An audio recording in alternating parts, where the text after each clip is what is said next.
No tām firmām. Tātad jautājums, kas tajā komisijā būs, cik tā komisija varēs būt godīga parlamentārā, ja viņi varēs stāvēt pāri visiem šiem, kas ir partijas jautājumiem, partijas ziedojumiem, tad tas būs rezultāts.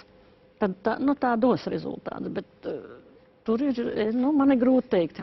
Skumji, ka mēs neticam viens otram, un tāpēc es tiekos ar cietušajiem, ka cietušiem arī visu cieņas Šteinertes kundze un visiem, kas tur bija izvēlēti sabiedriskajā komisijā.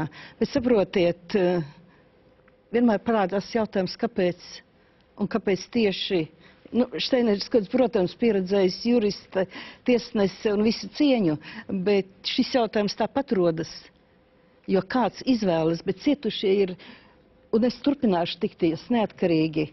Mēs jau esam, manuprāt, jau vienojušies. Tas jums būs vienkārši papildus sloks pie ministra vadīšanas darba. Jā, bet es uzskatu, ka tas ir nepieciešams. Un cilvēki, viņi paši grib.